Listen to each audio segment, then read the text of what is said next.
Julian owes his success to that element under the new regime which has most truly survived from the Anshan regime.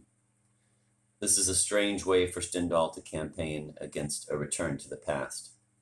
Even if the novelist had shown the failure of the numerous young people who did not have the good fortune to meet their Marquis de la Mole, his novel would still not have proved anything against the Anshan regime.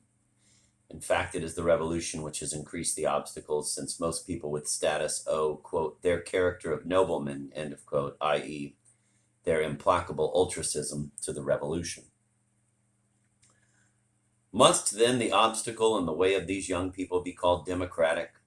Is not this an empty subtlety and even an untenable paradox?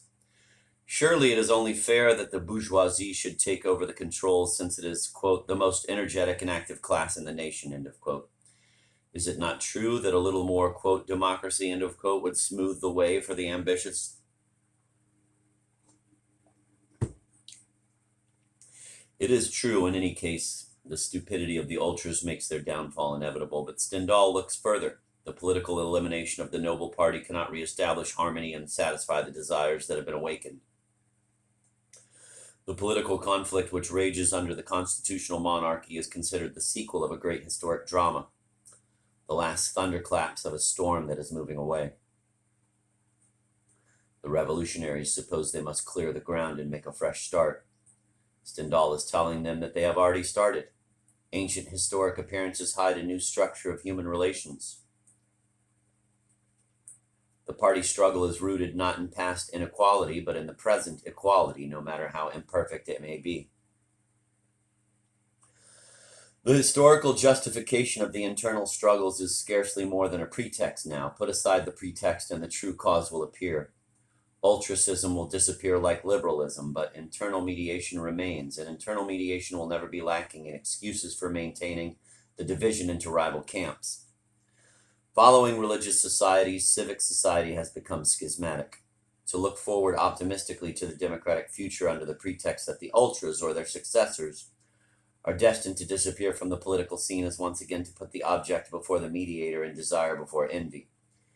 This error can be compared to that of the chronic sufferer from jealousy who always thinks his illness will be cured when the current rival is eliminated.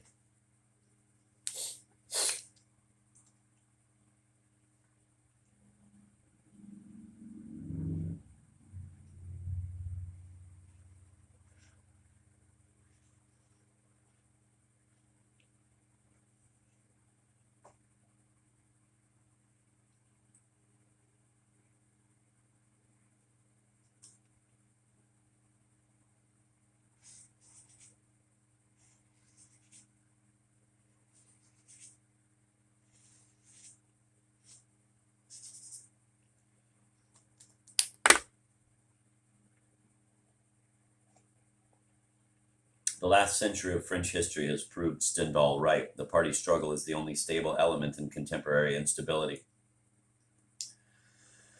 Principles no longer cause rivalry. It is a metaphysical rivalry which slips into contrary principles like mollusks that nature has not provided with shells and that install themselves in the first ones to come along, no matter what kind.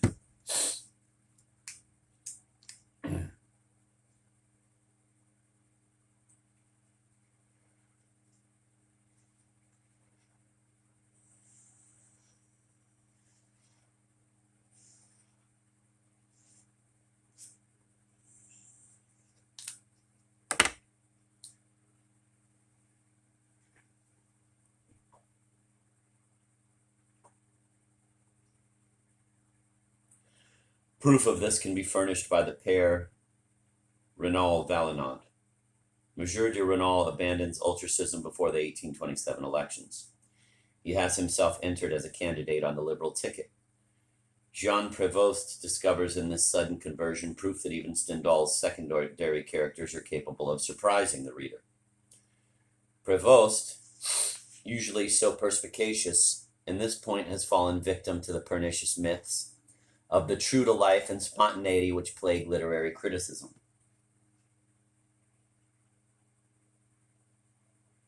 Julian smiles when he learns of the political about-face of his former patron.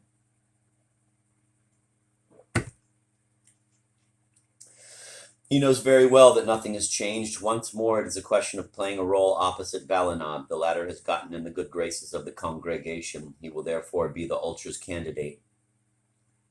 For Monsieur de Renal, there is nothing left to do but turn toward those liberals who seemed so formidable to him a few years before. We meet the mayor of Verrières again in the last pages of the novel. He introduces himself pompously as a, quote, liberal of the defection, end of quote. But from his second sentence on, he merely echoes Valinod. Submission to the other is no less absolute when it assumes negative forms. A puppet is no less a puppet when the strings are crossed. With regard to the virtues of opposition, Stendhal does not share in the optimism of a Hegel or of our contemporary rebels.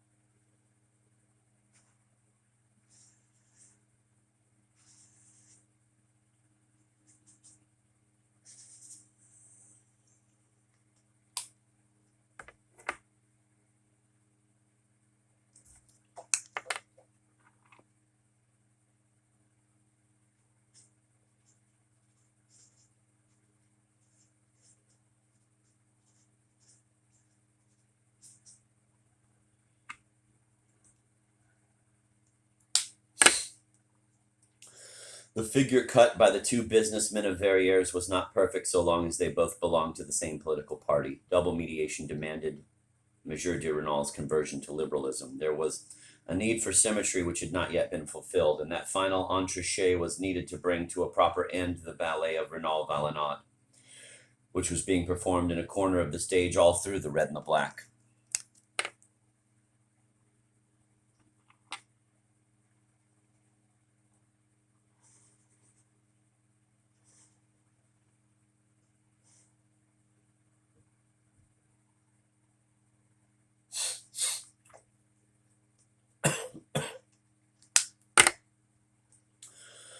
Julian savors the conversion of Monsieur de Renal as a music lover who sees a melodic theme reappear under a new orchestral disguise.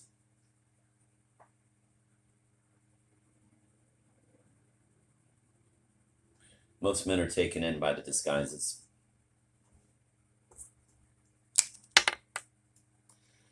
Stendhal places a smile on Julian's lips so that his readers should not be deceived. He does not want us to be fooled. He wants to turn our attention away from the objects and fix it on the mediator.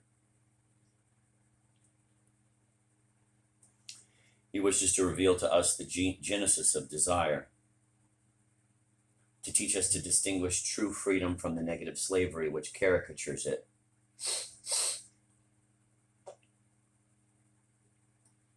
If we take Monsieur de Renal's liberalism seriously, we are destroying the very essence of The Red and the Black and reducing a work of genius to the proportions of a Victor Cousin or a Saint-Marc Girardin.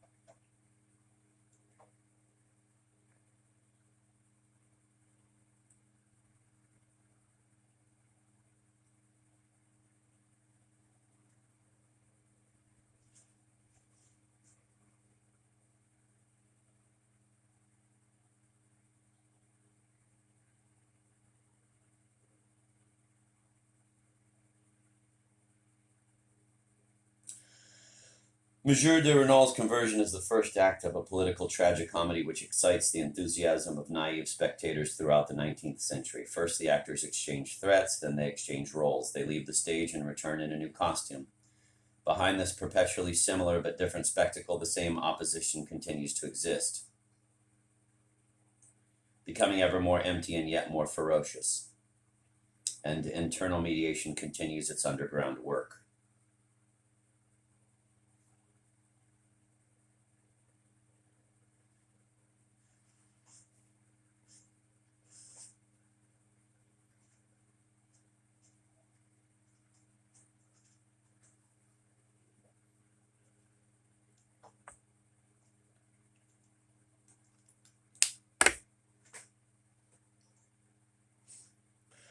The political thinkers of our time are always seeking in Stendhal an echo of their own thoughts. They recreate a revolutionary Stendhal or a reactionary Stendhal according to their own passions, but the shroud is never large enough to cover the corpse. Aragon's Stendhal is no more satisfactory than that of Maurice Barres or Charles Morris. One line of the writer's own suffices to bring the weak ideological scaffoldings tumbling down into the void. As regards extreme parties, we read in the preface to Lucien Leuwen, it is always those we have seen most recently which seem the most ridiculous.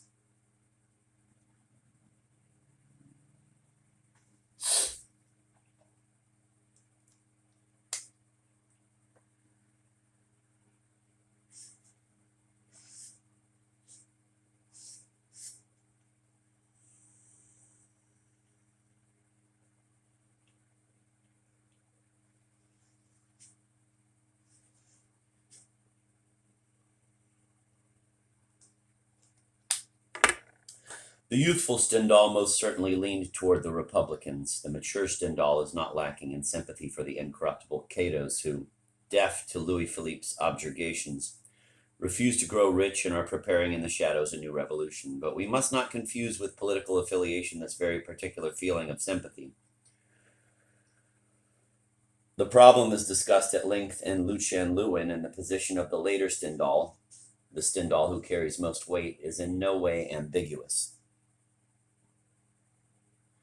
We must seek among the austere Republicans whatever is left of nobility in the political arena.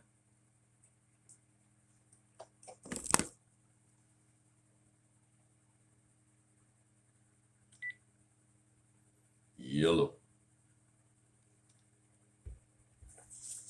Yes, sir.